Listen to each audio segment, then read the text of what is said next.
Fortunately, our state epidemiologist, who's been working for the state for 25 years, and she is a really good hand. We had a meeting, and if this happens, we do this. If this happens, we do that. And all along, in my view, Idaho has kind of led the nation. Some of the things that they're talking about doing now at the federal level, Dr. Hahn and Dr. Bridges, who both serve on the our task force, our coronavirus task force, have really been in the lead. We're one of the last states with a confirmed case. We're one of the first states with a staged plan to reopen the economy, which we actually were putting that in place before the president and the CDC said that's the way to do things. As you're all aware, today we're at stage 3, and hopefully we'll be at stage 4. 99% of all businesses can be open today if they elect to. But as I say over and over, there is not a economic silo and a safety silo. I was just talking to someone downtown a little bit ago. Consumers don't have the confidence to show up and participate in the economy, to patronize a restaurant or be in the hospitality industry, which this part of the state is very dependent upon. Things just happen very slow. So the more we can do on the long term to encourage confidence in the consumer, the better off we're going to be. And that's our number one goal, is to get that confidence. Both my coronavirus financial advisory group, which Alex Adams, who's my budget director, chairs, is involved in that, and our rebounds committee, which is basically business leaders from one end of the state, small and large. That's their recommendation. So what's happened since this all came about? Most states got most smaller states got $1.2 billion, which, for a guy from Emmett, sounds like a lot of money to me. And but under the leadership of the advisory committee, we've been pretty conservative in Idaho, and in fact, the mayors, the counties have all been much more conservative than a lot of the other states. Some of the states have already run through a lot of their money, but because of the good practices we put in place in Idaho, we have a significant portion of that money that's left. So what do we do with it? Some of it's going to go out to cities and counties. Some of it's going into our state agencies that are the most impacted: labor, health districts, health and welfare, some of those areas that are very critical to dealing with the intent of Congress, and that's to deal with the costs of the COVID-19 pandemic. We were the first state to establish our rebound grants because we saw all these holes that existed in some of the federal safety net in the PPP program. So Alex and his team came up with this idea. We adopted it, and I guess if imitation is the sincerest form of flattery, a lot of the states around us took our idea there and made those monies available to small business, and then we did entrepreneurs. And then what we announced was just Friday. We announced Friday that what we heard from business people is because of the generous amounts that are in the unemployment, and particularly the add-on, there were some businesses that were having a hard time getting people back to work. So we put together a program that's an incentive for people to get back to work. I know there's been some criticism of it, but it is so important for people to not be in the habit of not going to work. Every person that studied big economic calamities said that as people get in the habit of not going to work, you need every incentive for them to go back to work. That's why the PPP program, which is run through the Small Business Administration, was a priority for Congress, and that's why we put our program in, to give a financial incentive for people to go back to work. Well, and then as we looked at all the issues, as the mayor alluded to, we looked at probably the one issue that the legislature's been looking at over and over, and that's property tax. And every week I have a call with both the House and the Senate, with the mayors and with the county commissioners, and we talk about the issues out there. We all know that the legislature, both sides, made sincere attempt to work on property tax. There was an interim committee formed that's going to address that, but nothing happened. And when Treasury changed the guidance about how we handle these funds, we saw an opportunity, Alex and the CFAC committee, to do what we're doing today, which is to basically go to counties and cities and say, what are you spending on safety, police and fire, EMS? I think that's the three classifications, isn't it, Alex?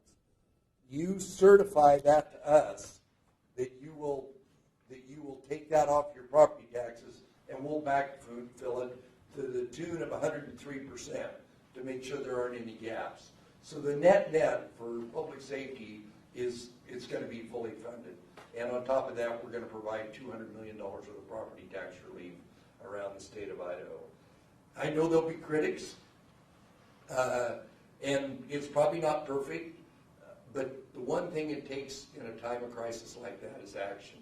That the longer we wait and the economy kind of, muddles along, the longer there's not money in people's pockets, taxpayers, consumers, small businesses, large businesses, the longer it's going to take for us to get back where we want to be.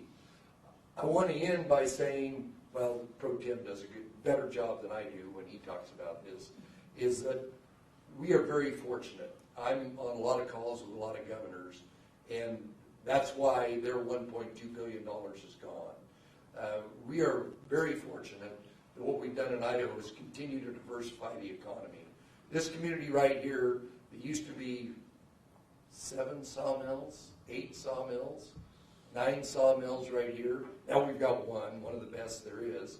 But, this community represents what's taking place in Idaho.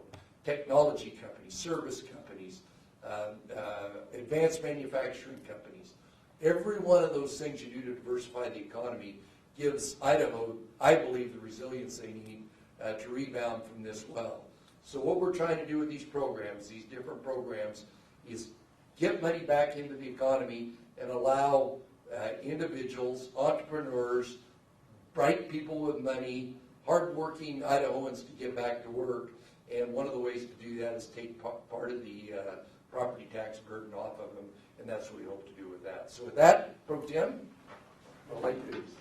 Thank you, Governor. And it's always so nice to be up here in this beautiful part of the world. And Senator Sousa talks about it all the time. And yeah, I get a little envious that it's nice to be here with you and other legislators. But last week I had a Zoom meeting with a bunch of other Senate presidents from a number of other states here in the nation. And we spent quite a bit of time talking about the economic hardships that this coronavirus has caused across the various states and across the world, as you know. And as I talked more and more with them, I realized more and more how grateful I am that we live in Idaho. It's heartbreaking to see businesses close their doors and then struggle to open up again, sometimes because they don't have employees that they can find, and sometimes they can't find customers because of the lack of confidence people have in what's going on right now. And to see people lose their jobs when they're trying to support their families. And even cities and counties and states are struggling, as the governor said, just trying to make ends meet because their revenues have gone down so much. And some of these states, a lot of them don't have any rainy day funds. Zero. Some of them. No savings that they put away. Some of them are so dependent upon one particular industry, whether that be tourism or energy or something like that, and they're just really getting hit very hard. Some of them, their unemployment rates are 2 to 3 times what our unemployment rate is here in Idaho. And they're just using every bit of federal money that they can get just to keep the services going from their states and from their local governments. Now you compare that with Idaho. Has it been tough? Yeah, it's tough. It's tough to make cuts in budgets and so forth. But with these funds, that emergency funds we've received from the federal government, what have you seen the governor and the legislature and others doing with that? Well, first of all, as the governor mentioned, we put together that small business grant, up to $10,000 for small businesses that weren't getting the help from the federal government. Last Friday, he announced this cash bonus to people to go back to work. I mean, what an incredible thing. And now today we're talking about actually reimbursing our partners in city and county government for their public safety personnel costs, so that our citizens can be safe and be protected, and then in turn asking them to turn around and give property tax relief to the businesses and the families within their jurisdictions. Incredible concept. We've been working on that, as the governor said, and as Mary knows, and we've been working on some property tax relief for years, trying to come up with a way that was acceptable by the legislature and by the counties and cities and the citizens as well. And now we have something that's going to give some immediate relief. It's going to be short term, it's going to be one term, but I really think it'll be an incentive for the legislature now to go back to work and look at some long-term solutions for this. And I'll tell you, I'm really pretty proud of the way we've acted in Idaho and the way we've reacted to the circumstances that we've been dealt. That we're working together quite well between the executive branch and the legislative branches of government. The governor's tried to involve us. As he mentioned, he has phone calls with us on a regular basis. He's open, his staff is open to talk to them about ideas and concerns and questions that we have, but also the relationship we have with our local officials, to work together to find out better ways to serve our communities, the families and the businesses, particularly those that have been struggling as a result of this. So I'm proud of us. I'm proud of all of us, the way we reacted, our citizens as well as the governments who have been trying to assist them get through this. And I appreciate the opportunity the governor gave me to come around today and visit with some of the communities in our great state. And appreciate your hospitality. Thank you. Well, on behalf of the city of Coeur d'Alene, we're grateful for all the governor has done. And if there's probably the toughest job in the state of Idaho over the last 3 months, it's been the governor of the state of Idaho. None of the rest of us want it. and so we are grateful, and thank you, Senator Hill, for being here, and thank you, Mary, Senator Souza, and Representative Adams for being here too. You know, I'm kind of a boots on the ground guy. We have businesses down on Sherman. I'm constantly walking down Sherman talking to businesses, and I tell you, the government has reacted. I mean, this is something that we have never seen in our lifetime, what had happened with the coronavirus, and our government has reacted. On the federal level, this PPP program, I can go up and down Sherman Avenue, I can go out, I can talk to all these small businesses that, as clunky as the federal government can be, they got some money in their bank account so they could survive. In addition, there's been these economic disaster loans that people have gone, in addition to the PPP, that they've been able to go out and apply for, and they're getting it. That's showing up in their bank accounts right now.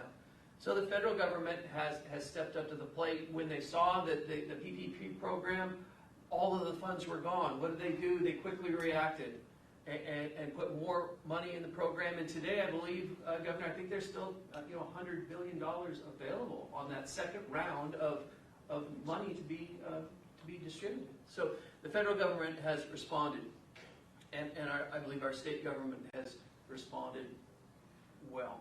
They have saw the need, and they've seen the need to protect us health-wise. And I know that a lot of people, there's a lot of opinions out there, isn't there, Governor, on these health protocols. But I believe that Idaho, as the governor has said, has led the nation in doing a lot of things really, really well. So we've helped our businesses, and now the governor and his staff and the senators and the representatives seen that there's still a need out there, and the need out there is for counties and cities, for our public safety. We started today at noon over in the library with our budget meeting today, Troy, our city administrator, has been crunching the numbers, and the revenue forecasts don't look good. We're going to be down. We're looking at cuts. And I know that Mayor Griffiths is looking at his budget too, and looking at cuts. And where we don't want to cut is we don't want to cut public safety. That's our number one job, is public safety and making sure that our citizens are safe and well taken care of. And also, not only are the businesses hurting, city governments, county governments are hurting, but as well, all of our citizens are hurting. And so the governor and his staff have stepped forward with a program to help public safety and to also provide some property tax relief. So again, there's a problem, and they're quickly responding to that problem. A lot of these situations, a lot of these solutions are subject to some criticism. Some of them aren't perfect, right? The PPP program had to be adjusted a couple of times. I think they've got it right now, but it had to be adjusted. But I think that the state of Idaho, Governor Little and his staff have responded to the problems and have done a fantastic job.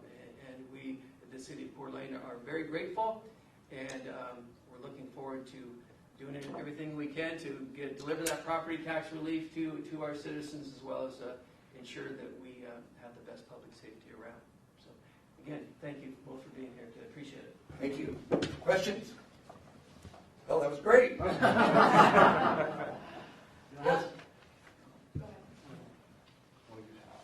ahead, Mac. I was wondering, did you fly up today in your new plane that can land at Smellerville International?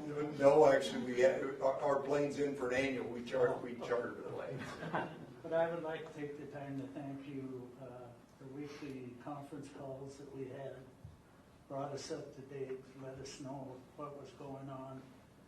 The response on issues was on time most of the time. And usually when things happen in Silver Valley, we thought we were in Canada because nobody called. But you and your staff and the people that work for you did an excellent job. Well, thank you very much. I appreciate that, and I'll relay it. But this, all these items that we talked about, we didn't do it in a vacuum. You know, it was important that we had the input from cities, counties, businesses, you know, everybody that was impacted. And there's no way you can tamp down all the impacts of this. You know, some of these states are looking at 30 and 40% cuts. There's hardly a municipality or a state in the union that's not going to be significantly impacted. And if you look at the individuals, you cannot make people whole for what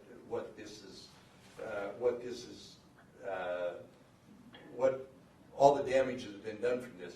What you can do is keep them whole enough and do the right things, continue to practice the right practices, continue to build the economy, continue to not have, quote, super spreading events, to where we can go ahead and continue to advance in Idaho and go back to the trajectory we had before. There's some of these states are just going to be in, 30 and 40% cuts. I don't know what they're going to do. Well, I do know what they're going to do. They're going to raise taxes, so we're not going to do that in Idaho. So this question, well, first of all, I'm Brent Boyer, the city administrator in Hayden, and also appreciate that you're up here communicating, and I've been on the line on those weekly calls as well, and that has been very helpful, and thank you for taking the time to communicate with us. The city of Hayden, we contract for our police services with the county. It's not for a full service, but we pay for officers through a contract. And so the language that you used on Friday was direct payments for police services. So my question is, Oh, you're just out of luck.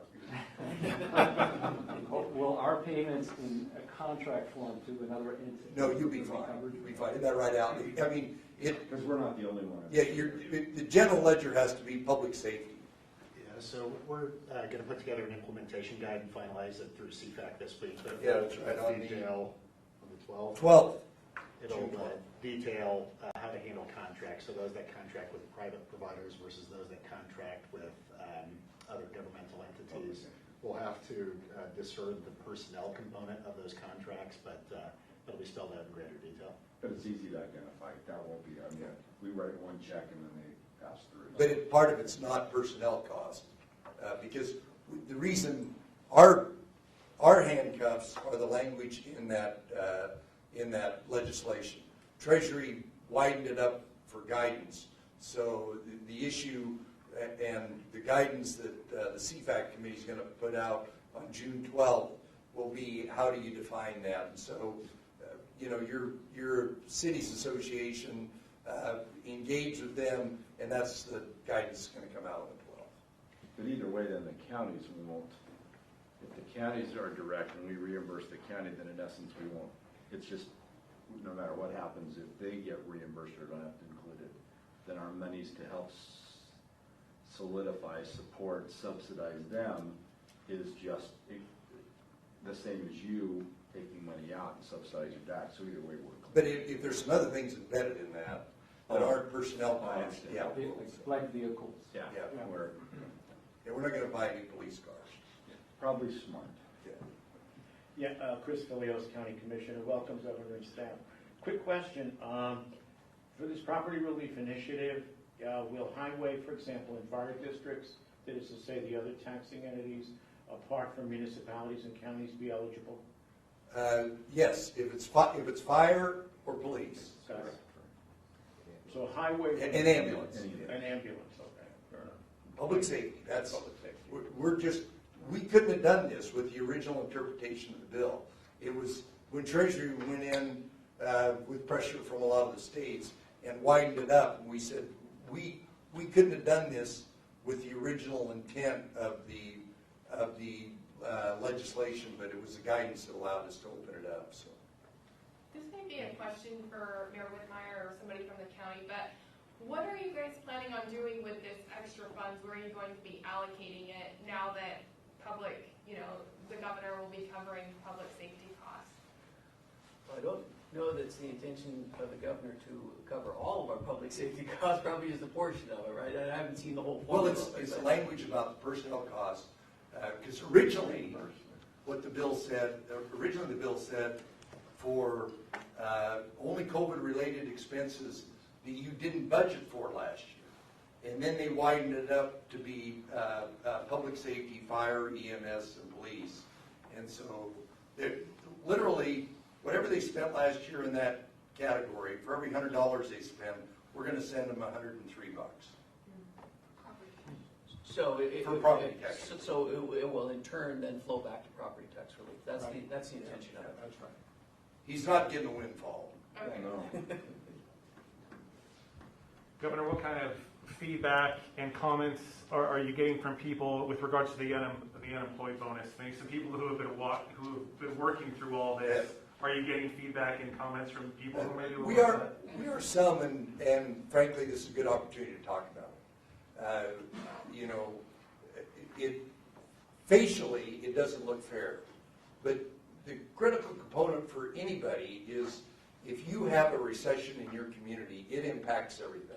It impacts your businesses, it impacts the demand, and every expert on a big recession says you have got to jumpstart the people. You've got to get people that are off the payrolls back onto the payrolls. And we looked at this because the $600 a week, relative to what it costs to live in Kellogg or Wallace or some other parts, is such a big number. We looked at that and said, how do we eliminate that incentive people have to not look for work? And that's why we decided to do that, to get people back to work. I know if you've been working all along, you're going, but of course, you got to realize that at some point in time, those programs are going to go. Away. We just have to get people back to work. Getting people back to work is so critical. One more quick one. Our affiliate in Boise, a reporter wanted me to ask you, will there be any sort of cash bonus for the essential employees that have continued to work through the pandemic? No, if they're working, it's people going back to work. We want to get people back to work. Governor, if we can kind of talk about the protests and COVID cases, are you worried that there's going to be a spike in COVID cases due to the protests? And how can people exercise their First Amendment rights while still practicing those COVID-19 I precautions? worry about it every day. I wake up and I go worrying about it. Fortunately, most protests have been outside. And we know our epidemiologist, I talked about him early on, said, it looks to us, and that was when Little was known about it, is that the COVID environment is very susceptible to UV light. That sunshine, actually, we should be outside. But so, I mean, the distancing is not as important, but people standing toe to toe and yelling or singing, you know, we've already seen that, so I am worried about it, and I want to urge everybody to exercise their right to free speech, to air their grievances, to meet, to be respectful of their neighbors and in their communities, and try and practice the best hygiene so we don't have, you know, we're going to, this is, the reason it was classified as a worldwide pandemic is it's not going to go away until we either have a better treatment, maybe cheaper instant testing, and probably a vaccine. And so until that point in time, we're going to have to live with that, and that's going to require behavioral modifications. But all the sacrifices we've made, kids not in school, graduations not being able to be attended, people out of work, the hardship, the social, emotional hardship, those sacrifices will be lost if we just go back willy-nilly and allow for this thing to continue to spread. So I say this is, we have made an investment in society all over the United States, but particularly here in Idaho, and those things you need to do to protect that investment we've made, that sacrifice that we've all made. Because I want kids to go back to school this fall. Yeah, and Governor, here in Coeur County, it's been kind of unlike anywhere in the nation that we've seen with protests. You know, the armed citizens outside, and I think it's the mayor. well, yeah, I'm just saying, it's almost like First Amendment rights versus Second Amendment rights. Because do you think some people have felt a little intimidated to fully be able to show how they're feeling because they're intimidated by these armed citizens? It's a big sociological puzzle that we'll look back afterwards. But the number of arrests that we've had in Idaho, there have been some very significant confrontations I am very proud of. In the Boise Valley, we had 3 arrests, an accidental discharge, some very misguided young lady that tagged the Capitol, and another issue. But the fact that we've had that rigorous, that rancorous of a debate, and nothing else has happened, speaks well to the people of Idaho. That both sides have been out and had these discussions. You know, I think a lot of it was trying to bait our public safety people into some kind of action. They didn't take the bait. They did the right thing. They really conducted themselves as professionals. I've got friends in that business, and they said 20 years ago this wouldn't have happened. It's an advancement we've made in our public safety that they've done the right thing, and that the community, the bulk of the people showing up, want to be supportive of the fact that there's, in many, many areas, there's some activities that take place that just flat aren't fair and are wrong. And they want to voice that concern, and they should be allowed to do it. And then there's the side that says, you know, a lot of the rumors were they were going to be rioting and looting and all that other, that didn't happen. And, you know, we didn't, I talked to the National Guard, we didn't call up the Guard in Idaho for hardly anything. We had them doing a little work helping us early on, but we didn't need it because our public safety and our citizens did the right thing in Idaho. Sorry, go ahead. This may be more detailed, but getting back to how you figure this, and maybe a question for Alex. On the L2s, I'm trying to look ahead at the effect of our budgets after this next year as far as on new construction and where our levy rates will be.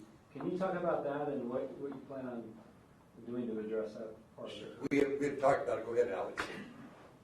First, the L2 is going to be updated to have a new column for this one. Tell the people that aren't policy city budget dweebs what an L2 is. I don't know if I took that personally. So the Idaho State Tax Commission has a form that cities and counties certify their property taxes on. It's called the L2. And they're going to add a special column to that to reflect the reduction that cities and counties will make on their property taxes this year, because it's a one-time deduction. It'll be added back to your base next year, so your base will be restored in 2021. Of course, new construction levy rates are backwards looking. They're based on the previous year's rates, which would be lowered this year because of the one-time relief. The important thing for folks to know is it's still growth next year, it's just not as much growth as originally anticipated. Do you think that that will offset then the one time? Right, because either way, each city's going to be behind the 8 ball then, to some Well, a little bit, but I mean, it's, like I It's said, so low. Please don't take that as a negative. and this is option. These municipalities do not have to take this. There's not a gun to their head, other than in our conversations that we've had with the cities and the counties, is most of them were not intending to take the 3% anyway. So given the impact, but I would urge you to reach out to your fellow cities and counties in almost any other place and look at what is being offered here and compare your. Life is relative. Can I just, you and your team and those that you have brought in under difficult circumstances, we've got health, we've got finance, we've got common sense, we've got social upheaval in terms of schools and the other things, not that we've had any issues outside, but please take back how grateful we are, and in some ways how brilliant they are, because they took lemonade or took lemons and made lemonade in many situations to take the surplus of the 1.2 and allocate it financially and appropriately was phenomenal. As we've talked to businesses, and Mayor Woodmeyer and I, we're not politicians. We just go talk to businesses, and the most frustration that they have had in the last 2 weeks or 3 weeks is it was easier for people to just stay home and not go to work. And you incentivized that group so that we could get people back to work. Because many were very outright and said, you know what, if the second deal comes through with the federal government, I won't come to work till January. And the thought was, then we're in trouble. So please take those comments back as best as you can. We are more than grateful. Well, thanks, Mr. Mayor. I would be remiss if I didn't say our flexibility, what the Pro Tem talked about, our flexibility to do the right thing is because our predecessors, legislators, governors, mayors, city council have been prudent in their action. These states where their pension funds underwater, their employment funds underwater, their endowments underwater, they don't have a rainy day fund, all the things that the Pro Tem talked about, don't have the options to do the right thing. Their options, their field of options were very limited. Our field of options, because of what we've done in the legislature, in prudent budgeting, the legislature putting away money for a rainy day fund, allowed us the flexibility to do the things we did. And so it's kind of an all Idaho solution is why we're here. Thanks, Dan.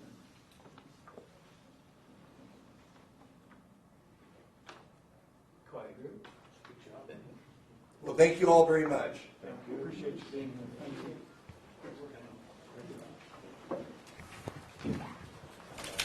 By the way, in answer to your question, I talked with a lot of protesters. I don't think, and there could be others, but I don't think that there is any. Sure. That was really nice. We didn't know.